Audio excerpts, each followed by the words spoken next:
नमस्कार, राम राम सगळ्यांना. वातावरण बघा किती मस्त झाले आज. आभाळ आले, वारं सुटले भरपूर. इकडे बघते बघा, इकडे त्यांना पण आज मस्त वाटायला लागले बघा. दररोज धागाटा असतो भरपूर, आज वारं सुटल्यामुळं गारवा भरपूर आहे हवेत. जर पाऊस चालू शकतो बघ, त्यामुळे वारं सुटले बघा. मस्त वाटायला लागलं, एकदम भारी. असल्या उन्हाळ्यात पावसाळ्यात जे जास्ती पावसाळ्यात वातावरण झालंय सेम. आता इकडे आपली गुंछडी पाठीमागं गुंछडी लावली, खरं उन्हाळ्यात आपण जरा लवकर लागण केली बरं का. आपण गुंछडी काय फुटणार आहे बघा मनावाशी. त्याच्यानं आपण मका लावली होती, मका तेवढी उगवली. बघा गुंछडी लागण केलेली. गुंछडी काय आपली मनावाशी फुटण आहे. मका चांगली आली. मका लावली होती आपण 6 फुटावर. जरा मोठी झाली म्हणजे गोराला टाकायला ती आपल्याला येणं. वही गुलछडीचं बियाणं आहे इथं. बियाणं काय फुटणं आहे पण आणखी.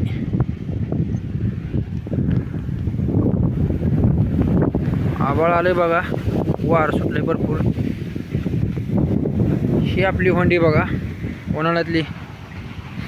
आपण मध्ये पाणी देऊन याला भिजवले अगोदर, सारखं सोडून नंतर ड्रीप टाकली बघा कशी आली होंडी. आता ही चालूला ड्रीपवर यायला काय परत नंतर पाणी दिलं नाही. आपण सुरुवातीला उगवायसाठी पाणी दिलं तर परत नाही दिलं पाणी याला. तिकडे मका आहे बघा, तिकडे ती मोठी मका.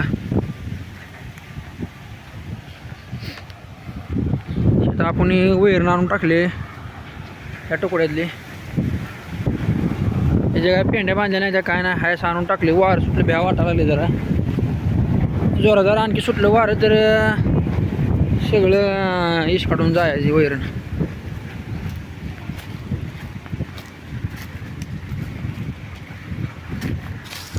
पेरू बघा, पेरू पक्ष्याने खाल्लाय.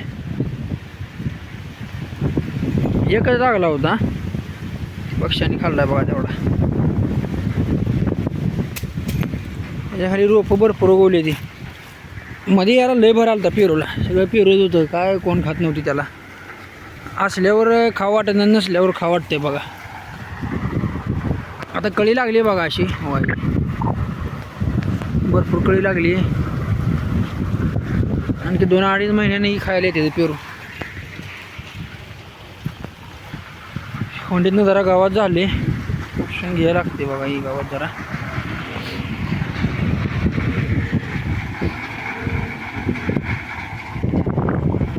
वस्तीवर मका करायला चालू आहे बाळूजी बघा. झाले बहुतेक करायची, मशीन बंद करून टाकली त्यानं. या रानातले आपण मध्ये वैरण तोडत होतो, वैरण झाली सगळी तोडायची. घरी नेऊन टाकतोय रोज थोडं.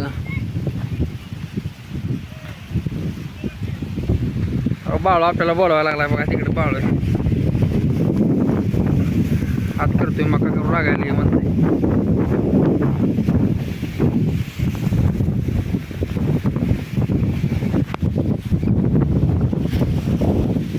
मका जरा पडायचं भ्याज वाटायला लागली. मका चांगली आली, जबरदस्त मका आली. उन्हाळ्यातली मका आहे बरं का ही, एकच नंबर मका आहे. विषय आता अवघड झाला आहे जरा. वार कावून सुटलं म्हणजे भ्याज वाटतं. पल्ली म्हणजे परत काय उपयोग होत नाही ह्याचा. सगळी पानं ही करपून जाते, ती खाली पडल्यावर नासून जाते ती. आणि महत्त्वाचं म्हणजे ह्यात आपली ड्रीप असल्यामुळं नाही मका तोडायला परत लय ताप होते. ड्रीप तुटते कोयत्यानं सगळी.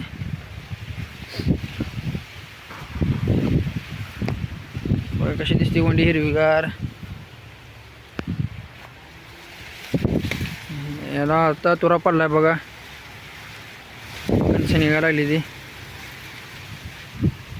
आणखी 20-25 दिवसांनी घालायला ती गुरांना. ते पडली मका बहुतेक, पडली मका इथं. वाऱ्यानं पडली बघा मका शेवटी.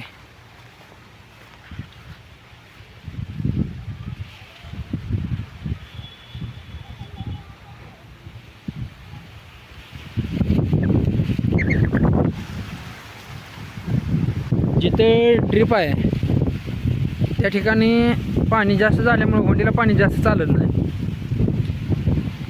बघा ही पट्ट कसे दिसते, पिवळं हिरवं दिसते. म्हणजे ज्या ठिकाणी ड्रीपचं पाणी पडले, ज्या ठिकाणी ड्रीपची लाईन आहे त्या ठिकाणी पिवळी झाली होंडी, आणि जिथे ड्रीपची लाईन नाही तिथे हिरवी. बघा म्हणजे जास्त पाण्याचा उपयोग होंडीला ज्वारीला चालत नाही. कमी पाण्यावर येणारं पीक आहे चांगलं उन्हाळ्यातलं.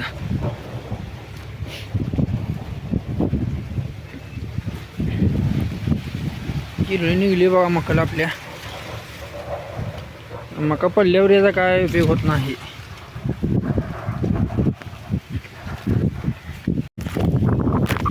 आपला आता पेंडी बिजू घालायची टायमिंग झाली गुरांना.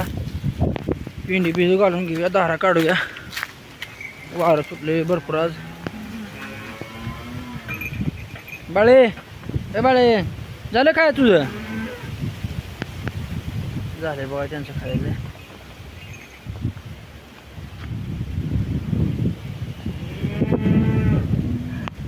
आपण पेंडी बिजू घालायला चालू करू आता. तिथे म्हणून वैरण टाकली अशी आणून. वारं सुटले त्यामुळे भ्या वाटायला उडून गेली, म्हणजे सगळ्या गुरांच्या खालनं व्हायची वैरण.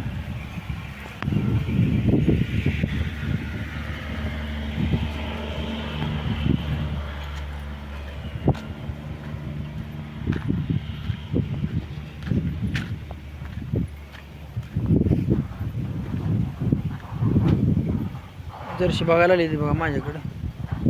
आम्हाला पेंडी ठेवाय जर मालक काय व्हिडिओ काढायला लागलाय म्हणणार. वाट बघत बसली ती कधी आमून येते खायला म्हणून. त्यांची कुठे खाऊन झाली सगळ्यांची आता.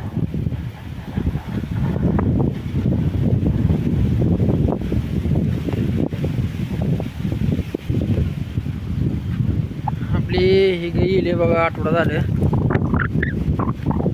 ह्या गाईला 2 वर्षापूर्वी लाळ आली ती. लाळ आल्यापासून तब्येत गाई जरा बिघडली, त्यामुळं नाही. ऊन पडलं का हावते. आज तिला बरं वाटायला लागले. हवेत आज गारवा निर्माण झाला आहे, पाऊस चालू असलो कुठं तर, त्यामुळं गाईला आज बरं वाटायला लागलं, खायला लागली जरा.